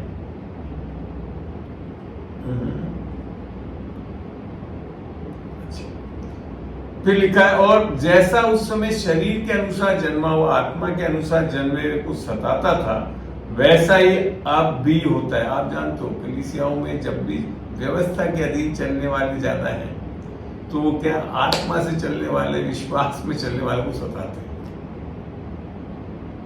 आप देख लेना, आप करके देख लो। आप जब तक व्यवस्था में चलोगे तो नहीं सताएंगे, कर्मों की व्यवस्था में। जैसे ये नहीं करो, वो नहीं करो, आपने ये नहीं करो, सताते रहते। ये है, आज भी हो रहा। 30 बड़ा अच्छा लगता है मेरे, परंतु पवित्र शास्त्र क्या कहता है? दासी और उसके पुत्र को निकाल दे। अर्थात कर्मों की व्यवस्था को आपके जीवन में से निकालना है, इस पर नहीं चलना है, क्योंकि दासी का पुत्र स्वतंत्र स्त्री के पुत्र के साथ उत्तराधिकारी नहीं होगा। तो आप अगर आशीष, वंशज में और विरासत में चीजें पाना चाहते हो और नहीं पा रहे हो आज, तो उसका कारण क्या है? आपने कहीं ना कहीं कर्मों की व्यवस्था से अपना संबंध जोड़ रखा है। आई बात समझ में? कलीसियाओं में आज भी क्यों प्रॉब्लम है? इसलिए है भाइयों, हम दासी के नहीं परंतु स्वतंत्र स्त्री की संतान। तो यहाँ आकर बहुत स्पष्ट पौलुस समझा रहा है कि ये दोनों वाचा हैं, जो कर्मों की व्यवस्था की वाचा और विश्वास की वाचा में क्या फर्क है। और इसको जाकर 5 में और भी ज्यादा स्पष्ट करा, उसको पढ़ के देखते हैं और आप अचंभित हो जाएंगे कि परमेश्वर का वचन क्या बता रहा है और कर क्या रहे हैं। यहाँ लिखा 5:1 में, सॉरी इंग्लिश का तो गया, हिंदी में, मसीह ने हमें स्वतंत्र किया है ताकि हम स्वतंत्रता को आनंद ले सकें। देखिए, आप अगर स्वतंत्र और विश्वास की व्यवस्था में रहेंगे तो आनंदित रहेंगे, अन्यथा क्या हो जाएंगे? आनंद खत्म हो जाएगा, पीस खत्म हो जाएगी आपके अंदर। इसलिए अपने विश्वास को दृढ़ बनाए रखो और फिर से व्यवस्था के विधान के जुए को बोझ मत उठाओ। जैसे ही आप कर्मों की व्यवस्था में जाएंगे तो क्या हो जाएंगे? बोझित हो जाएंगे। आमीन। इससे ज्यादा स्पष्ट आपको कहां वचन मिलेगा? फिर लिख रखा है, सुनो, स्वयं में पौलुस तुमसे कह रहा हूं कि यदि खतना कराकर तुम फिर से व्यवस्था के विधान की ओर लौटते हो तो तुम्हारे लिए मसीह का कोई महत्व नहीं रहेगा। अर्थात विश्वास की व्यवस्था तो तुमको समझ में ही नहीं आएगी। आगे और क्या लिख दिया, अपना खतना करने देने वाले प्रत्येक व्यक्ति को मैं एक बार फिर से जताए देता हूं कि उसे समूचे व्यवस्था के विधान पर चलना अनिवार्य है। चलो आज से आप चल लो पूरी आज्ञाकारिता में। पहले जो आज्ञा तोड़ दी उससे तो आप तब भी शापित रहोगे, वारिस नहीं बन पाओगे, कैसे होगा फिर आगे लिख रखा है, तुम में से जितने भी लोग, मैंने सब नहीं है, कुछ लोग अभी भी कर रहे हैं, और ये विश्वासियों के लिए वचन लिखा हुआ है, जो विश्वासी चर्च गलतियों का है उसमें, जिसमें अन्य भाषा बोलते थे, सब बोलते थे, उनके लिए लिखा हुआ है। ये मत सोच लेना कि कोई अन्य जाति या विश्वासियों के लिए लिखा हुआ है।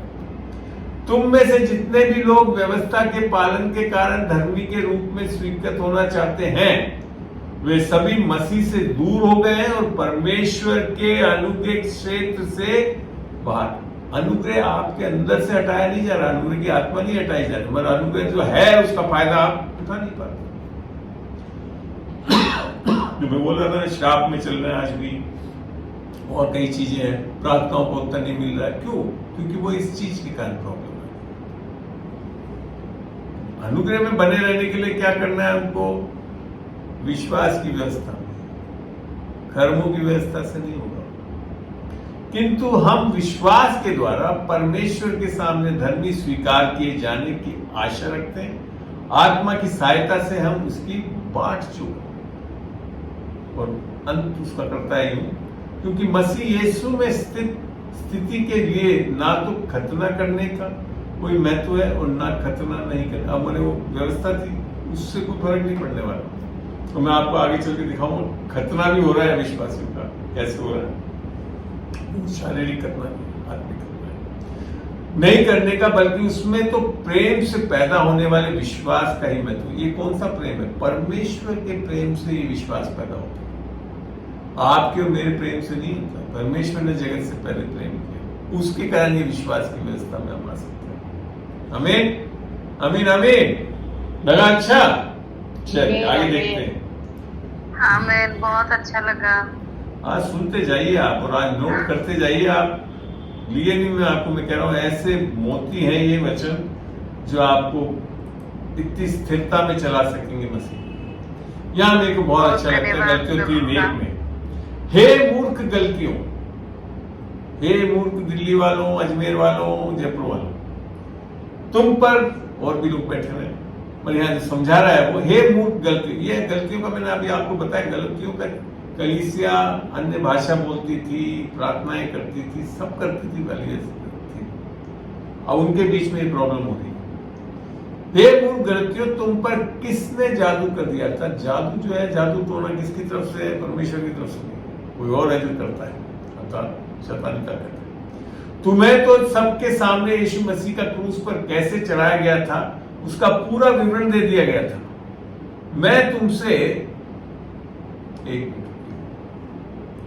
ये वाला वर्जन अच्छा लगेगा, मैं तुमसे केवल ये जानना चाहता हूं कि तुमने पवित्र आत्मा को क्या व्यवस्था के कामों से, अर्थात व्यवस्था, कामों की व्यवस्था से, या विश्वास के सुसमाचार से पाया? सुसमाचार अनुग्रह का समाचार, विश्वास के सुसमाचार, ये प्रश्न के रूप में है, और जो सही समझे वो क्या जानते हैं? विश्वास की व्यवस्था। फिर आप बोलता है 3.3 में, क्या तुम ऐसे निर्बुद्धि हो कि आत्मा की रीति पर आरंभ करके, अर्थात आत्मा की व्यवस्था से, विश्वास की व्यवस्था से प्रारंभ करके अब शारीर की रीति पर अंत करोगे? वो किस पे है? क्योंकि 10 नियमों को करने वाले कौन लोग होते हैं? जो शारीरिक लोग हैं, उनको मजा आता है ये सब करने में, लगता है हम कुछ प्रूव करके दिखा दें सब करके कि परमेश्वर के सामने कि हम धर्मी हैं। अगली बात सुने, क्या तुमने इतना दुख व्यर्थ उठाया? आप समझे दुख क्यों उठा रहे हैं विश्वासी लोग? इस कारण से जब आप कर्मों की व्यवस्था में जाने लगते हैं तो आप क्या उठाते हैं? आशीषित नहीं रहते हैं, श्रापित हो जाते हैं, विश्वास में नहीं चलते हैं और साथ साथ दुख उठाते हैं। 3-5 में। इसलिए जो तुम्हें आत्मा दान करता है वो तुम में सामर्थ के काम क्या करता है? सामर्थ के काम कब होता है? जब आत्मा की व्यवस्था में, विश्वास की व्यवस्था में चलते हैं तो सामर्थ के काम करता है। वो क्या? व्यवस्था के कामों से या विश्वास के सुसमाचार से। आप अगर अपने जीवन में मिरेकल्स, सुपरनैचुरल थिंग्स नहीं देख रहे हैं, वो एक ही कारण है। एक में और भी कारण हो सकते हैं, मगर एक बहुत मुख्य कारण क्या है? जैसे ही आप व्यवस्था के कर्मों की व्यवस्था में चले आएंगे तो you will not see miracles, अद्भुत चिन्ह चमत्कार नहीं देख पाओगे। आप समझ रहे हो आज जो हम चीजों को समझा रहे हैं, क्यों लोग बात नहीं देख पाते? ये बहुत बड़ा मुख्य कारण। आमीन। चलिए अब आगे बढ़ते हैं। एक और चीज, बहुत बड़ा सत्य आपके सामने अभी रखता हूं, उससे समझ में आएगा। एक पहला कोरिन्थियों 15 में जा रहे हैं हम, और 15 का 55 खोल के देखते हैं। ये बहुत बड़े सत्य हैं। यहां लिख रखा है, हे मृत्यु तेरी जय कहां रही, हे मृत्यु तेरा डंक कहां रहा। आगे क्या लिखा है? मृत्यु का डंक क्या है? पाप है। क्या है डंक? पाप है। और फिर लिखा है पाप का बल कर्मों की व्यवस्था है। आपको कर्मों की व्यवस्था से धार्मिकता नहीं, पाप को बल मिलता है। आप समझ रहे हैं क्यों पाप करते रहते हैं? इसी के लिए रोमियो 6:14 में जो है वो ये लिखा हुआ था ना, तब तुम पर पाप की पढ़ के देखते हैं। आज सारे वचनों को मैं खोल के दिखाना चाहता हूं ताकि कोई ये न बोले कि हमको बताया नहीं सही। रोमियो 6:14 में चलते हैं और बने रहिए थोड़ी देर के लिए और। अब मैं कोशिश करूंगा जल्द से जल्द खत्म करें, मगर आप आज बहुत ही अच्छे वचनों को देख रहे हैं जिससे आपका पूरा कंसेप्ट आत्मिकता का बदल जाएगा। तब तुम पर पाप बहुत अच्छा लग रहा है। जी कह रही हूँ बहुत अच्छा लग रहा है। जितना भी टाइम चाहिए हम ले सकते हैं। धन्यवाद। सुबह 2 बजे तक नहीं बिल्कुल। तब तुम पर पाप की प्रभुता ना होगी, क्योंकि तुम व्यवस्था के अधीन नहीं पर अनुग्रह के अधीन हो। अनुग्रह क्या है? विश्वास की व्यवस्था। कर्मों की व्यवस्था के रहते क्या करते रहेंगे? पाप में धंसे रहोगे। और इसके लिए संसार आज भी पाप में फंसा हुआ है, क्योंकि कोई ना कोई व्यवस्था जो कर्मों पर आधारित है, कोई ना कोई धर्म है, किसी चीज में चलता रहता है, पाप में से निकल नहीं पाता, परेशान हो जाता है। जब तक पाप करता रहेगा तो ऐसे ही फिर अंदर एक हार्ड हार्ट हो जाता है। फिर एक समय भी आ जाएगा कि आप परमेश्वर को ही नहीं मानोगे। और ये हो रहा है अपने मसीह लोगों में हो रहा है ये चीज, क्योंकि वो कहां अटके हुए हैं? कर्मों की व्यवस्था से। आमीन। आमीन। और 6:15 में बड़ा क्लियर कर दिया उसने। तो क्या हुआ? क्या हम इसलिए पाप करें कि हम व्यवस्था के अधीन नहीं और अनुग्रह के अधीन है? कदापि नहीं। ये दूसरा एक्सट्रीम ले आते हो, और जो अनुग्रह में रहोगे तो पाप करते रहो। नहीं, आप कदापि पाप नहीं करेंगे, क्योंकि आपके ऊपर पाप की प्रभुता ही नहीं रहेगी। क्यों कर रहे हो? क्योंकि आप व्यवस्था में हो। व्यवस्था क्या लाता है? पाप को बल देता है। जब उल्टा है, मैंने यहाँ बता रहा है, उल्टा बता रहा है। लोग समझते हैं इसको उल्टा, क्या अनुग्रह के बारे में बता देंगे तो सब पाप में फंसेंगे। नहीं रहेंगे साहब, निकल आते हैं पाप।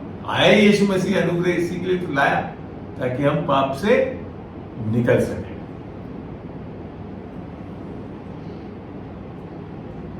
और जो ये कर्मों की व्यवस्था का अंत कैसे करा परमेश्वर ने, देखते हैं रोमियो 10 में। रोमियो 10 का 4 पढ़ के देखते हैं। रोमियो 10 और 4 देखिए यहाँ क्या लिखा है। क्योंकि हर एक विश्वास करने वाले के लिए धार्मिकता के निमित्त मसीह व्यवस्था का अंत है।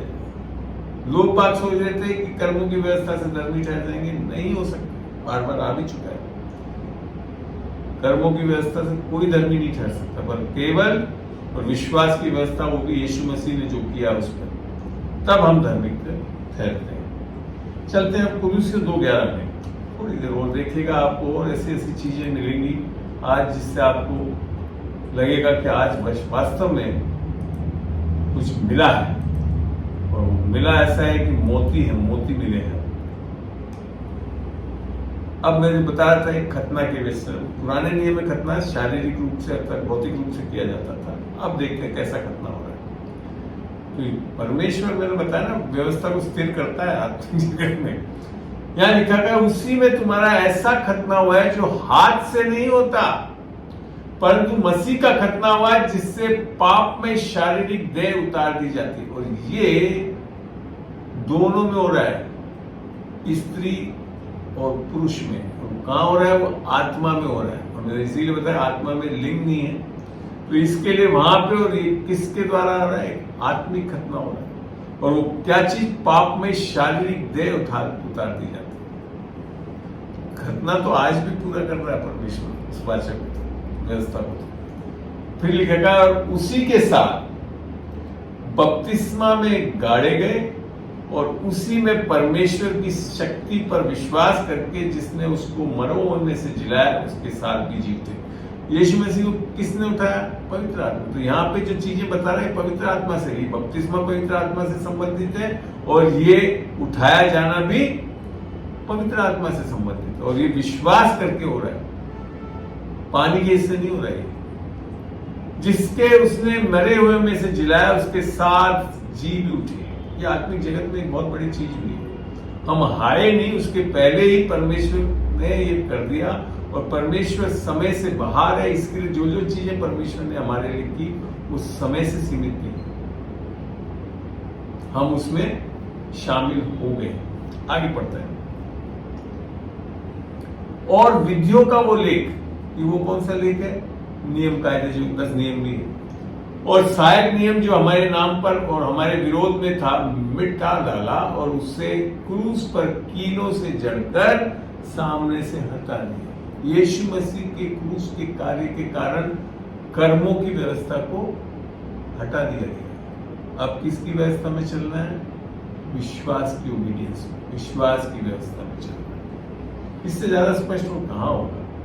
अब देखते हैं 15 में को भी पढ़ते हैं। और एक और फायदा जो हुआ इससे, और उसने प्रधानताओं और अधिकारों को अपने ऊपर से उतारकर उनके खुल्लम खुल्ला तमाशा बनाया। क्रूस के कारण उन पर जय जयकार की ध्वनि सुनाई। चलिए, ये तो व्यवस्था से नहीं है, मगर निस्संदेह आत्मिक लड़ाई के लिए, समझने के लिए बहुत जरूरी चीज है। अब चलते हैं हम एक और जगह, रोमियो में वापस। रोमियो 7 में चलते हैं। रोमियो 7 का 1 से पढ़ना शुरू करेंगे और धीरे धीरे चलेंगे। हे भाइयों, क्या तुम नहीं जानते, मैं व्यवस्था के जानने वालों से कहता हूं, जो कर्मों की व्यवस्था में चलने वालों से कह रहा है, कि जब तक मनुष्य जीवित रहता है तब तक उस पर व्यवस्था की प्रभुता रहती है। इसको समझाएगा आगे, स्त्री से समझा रहा है फिर आगे। क्योंकि विवाहित स्त्री व्यवस्था के अनुसार अपने पति के जीते जी उससे बंधी है, परंतु यदि पति मर जाए तो वह पति की व्यवस्था से छूट गई। ये एक उदाहरण बता रहा है और आगे चल के इसका आत्मिक समझ दे रहा है स्त्री 3 में। इसलिए यदि पति के जीते जी वे किसी दूसरे पुरुष की हो जाए, अर्थात अगर आप कर्मों की व्यवस्था में जैसे पुराने नियम में सब लोग अटक गए थे, तो व्यभिचारी कहलाएगी। परंतु यदि पति मर जाए तो वह उस व्यवस्था से छूट गई, यहां तक कि यदि किसी दूसरे पुरुष की हो जाए तो भी व्यभिचारी न ठहरेगी। अब उस आगे 7:4 में फिर बहुत स्पष्ट समझा रहा है। तो हे मेरे भाई, तुम भी मसीह के देह के द्वारा व्यवस्था के लिए मरे हुए बन गए। हमने पढ़ा था रोमियो 4 में 10:4 में कि मसीह ने हमारे को व्यवस्था से छुड़ा दिया कि उस दूसरे के हो जाओ जो मरे हुए में से जीवित है। वही अब यीशु मसीह के हो सकते हैं, अर्थात विश्वास की व्यवस्था के द्वारा हम यीशु मसीह के हो सकते हैं, ताकि हम परमेश्वर के लिए क्या लाने वाले हो जाएंगे? फल। अगर आपके जीवन में फल नहीं लग रहे हैं, जांचिए, आप कहीं कर्मों की व्यवस्था में इतने जुड़े रहते हैं। फल आने का कारण क्या है? विश्वास की व्यवस्था। आमीन।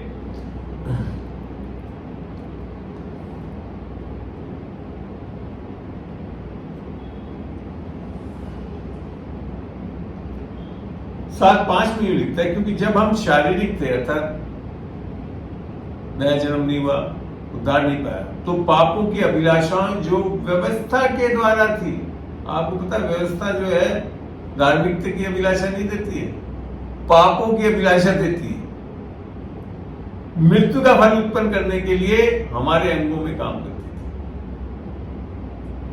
जब तक उद्धार नहीं पाया तो आपके अंदर विश्वास की व्यवस्था तो आई नहीं, तो आप किसके अंदर अधीन है? कर्मों की व्यवस्था। और कर्म की व्यवस्था क्या करती है? पाप की अभिलाषाओं को उत्पन्न करती है। पाप इसके लिए करती है, इसीलिए लिखा कि जब पाप की प्रभुता आपके ऊपर नहीं होगी, क्योंकि आप व्यवस्था के अधीन नहीं परंतु अनुग्रह के अधीन। समझ में आ रहा होगा अब आपको इन चीजों का संदर्भ। 7:6 में लिख रखा है, परंतु जिसके बंधन में हम थे उसके लिए मरकर अब व्यवस्था से ऐसे छूट गए कि लेख की पुरानी रीति पर नहीं परंतु आत्मा की नई रीति पर सेवा करते हैं। ये चीज 2 Corinthians 3:6 में यही लिख रखा है। हम लेख अर्थात शब्दों से नहीं परंतु आत्मा से सेविकाई करने वाले हैं।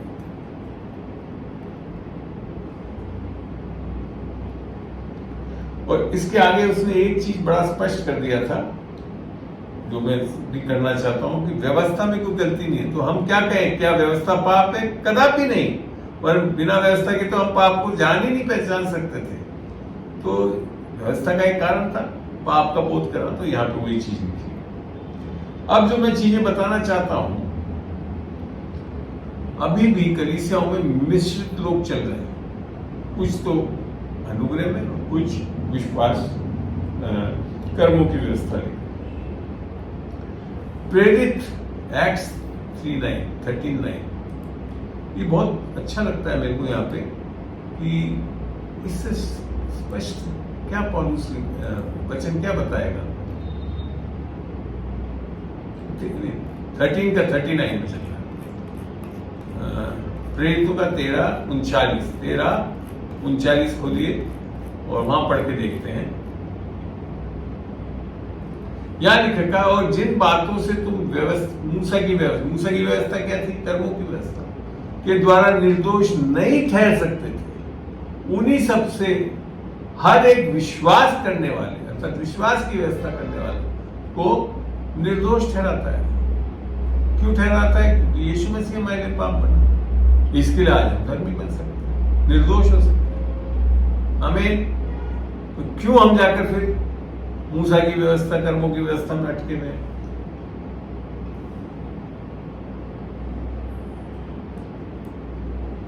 सॉरी,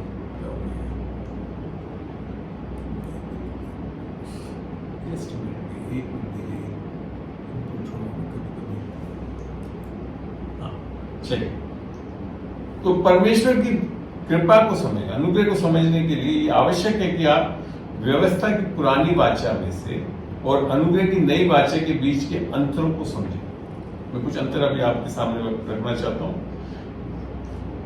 व्यवस्था और अनुग्रह की अपनी समझ को तेज करने में मदद करने के लिए मैं आपको इस सब अपने पसंदीदा बहुत अच्छे जो आयत है वो मैंने आपको काफी तो बचा चुका हूं और आगे भी आप साझा करना चाहता हूं।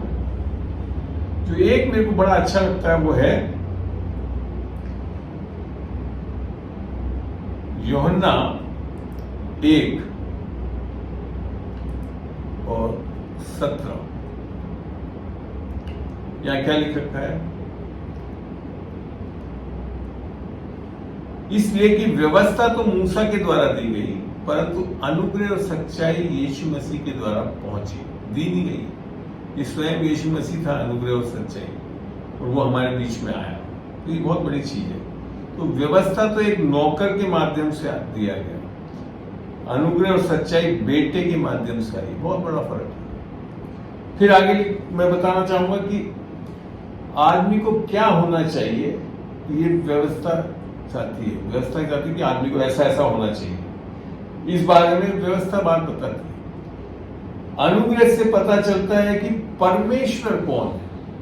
हमारे ऊपर निर्भर नहीं हो, हमारे कर्मों पे निर्भर नहीं है, परमेश्वर पे है। मूसा के पहले चमत्कार में उसने पानी को खून में बदला था, ठीक है ना, आपको ध्यान है, जब मूसा जो फिरौन के पास गया वहां इसकी बात बताया, जिससे मौत हो गई थी, मृत्यु आई थी। अनुग्रह के पहले चमत्कार में यीशु ने पानी को दाखरस में बदल दिया, जिसके परिणाम स्वरूप जीवन उत्सव मनाया। व्यवस्था शब्द तो मारता है, जो कि 2 Corinthians 3:6 में बता चुका हूं, लेकिन आत्मा जीवन देती है। व्यवस्था के तहत परमेश्वर पापी दिवालिया आदमी से धार्मिकता की मांग करता है। पापी दिवालिया आदमी से धार्मिकता की मांग करता है, लेकिन अनुग्रह के तहत अर्थात विश्वास की व्यवस्था के तहत परमेश्वर एक उपहार के रूप में धार्मिकता प्रदान करता है। कितना अच्छी बात है। अब आप किस वाचा के तहत रहना चाहेंगे? उत्तर स्पष्ट है, विश्वास की वाचा, विश्वास की व्यवस्था में।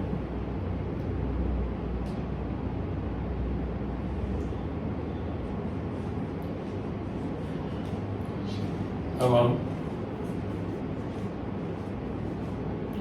व्यवस्था के तहत परमेश्वर ने कहा, मैं किसी भी तरह से दोषी को माफ नहीं करूंगा, मैं तीसरे और चौथी पीढ़ी के लिए उनके पापों को दोष लगाऊंगा। ये निर्गम 34:7 में पढ़ के देख लेना, वहां लिखा हुआ है।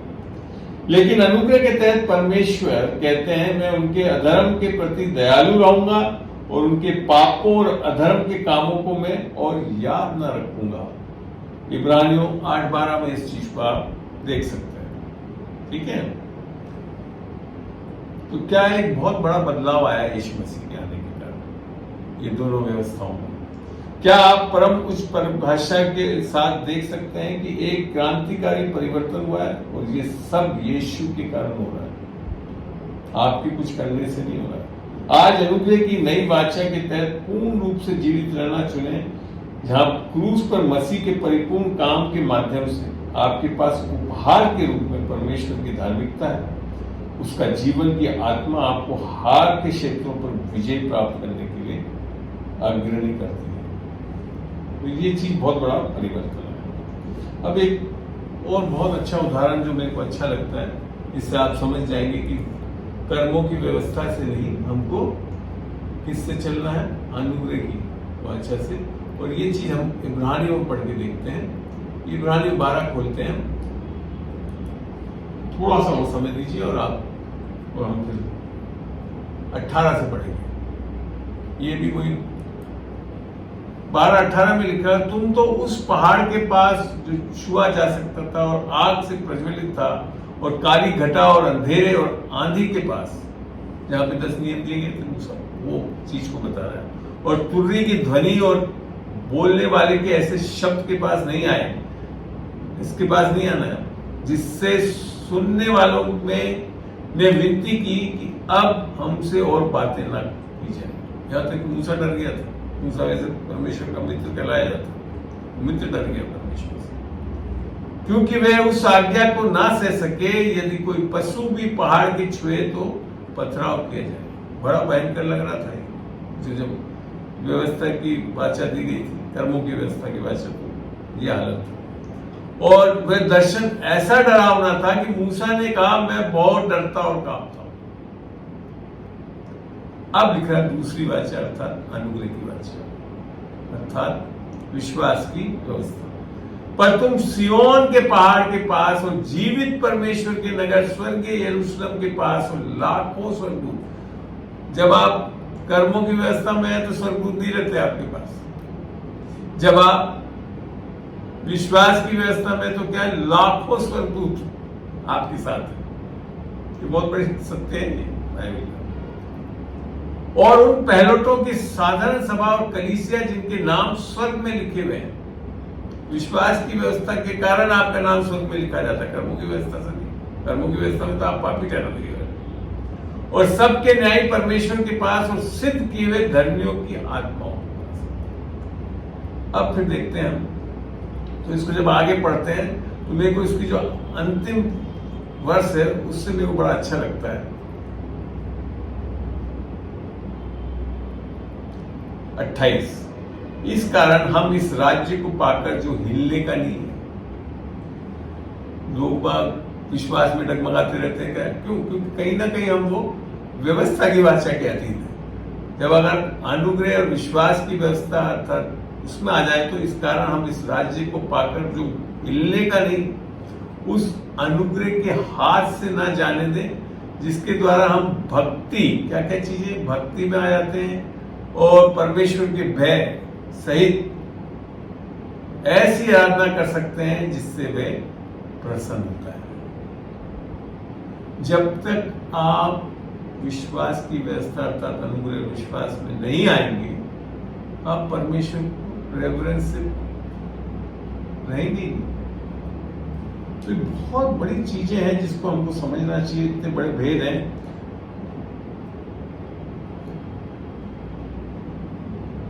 तो अब आपको लगता है, और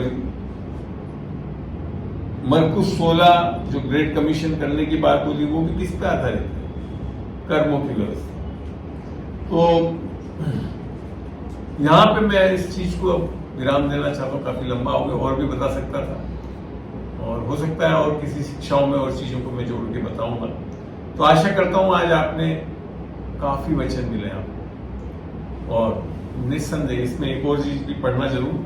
जब आप कुलुसियों को पढ़ोगे तो वहां लिख रखा है कुलुसियों 2 में कि इसलिए जैसे तुमने मसीह 2:6 में लिखा है, इसलिए जैसे तुमने मसीह यीशु को प्रभु करके ग्रहण कर लिया है वैसे ही उसमें चलते रहना, अर्थात विश्वास की व्यवस्था में चलते रहना। हमें विश्वासी के लिए बहुत जरूरी है। और जब हम कई बार अपनी प्रार्थनाओं का उत्तर नहीं पाते हैं, श्राप में चलने लगते हैं, पाप में चलने लगते हैं, वो क्यों कारण है? क्योंकि हमने विश्वास की व्यवस्था को छोड़ के कहीं ना कहीं कर्मों की व्यवस्था में घुस गए, जैसे हमने गलतियों में इसको पढ़ा। आशा करता हूँ आज बहुत चीज सीखने के लिए मिला, और मैं अभी इस चीज को, शिक्षा को यहाँ समाप्त करता हूँ और इसको प्रार्थना के साथ समाप्त करता हूँ। उसके बाद आपके कोई प्रश्न हो तो मैं दे दूंगा। प्रभु तेरा धन्यवाद देता हूँ आज इस समय के लिए। ये इतना लाभदायक समय रहा है खुदावन, ऐसा प्रकाशन वचनों से हमको मिला है खुदावन, और आगे हम जब इसको विश्वास से खुदावन यूट्यूब पे भी इसको डालते हैं तो खुदावन लोगों के बीच में बहुत प्रकाशन इस वचनों से मिले, ताकि वो जो विश्वासी होकर भी जब जूझते रहते हैं तो समझ सके कि क्यों श्राप में है, क्यों पाप में है, क्यों हमारे को प्रार्थनाओं को उत्तर नहीं मिल रहा है। हमको कर्मों की व्यवस्था में नहीं परंतु अनुग्रह विश्वास की व्यवस्था के अधीन आना है। तुमको धन्यवाद देता हूँ इस समय के लिए, सारे गैजेट्स और इस चीज को सुरक्षित रखा, लोगों को जोड़ा तुमने। आगे भी खुदा मैं विश्वास करता हूँ कि आगे भी इस तरह की श्रृंखला में क्लासेस को हम कर सकें और लोगों को आशीषित हो सके। यीशु के नाम से मांगता हूँ, आमीन। आमीन।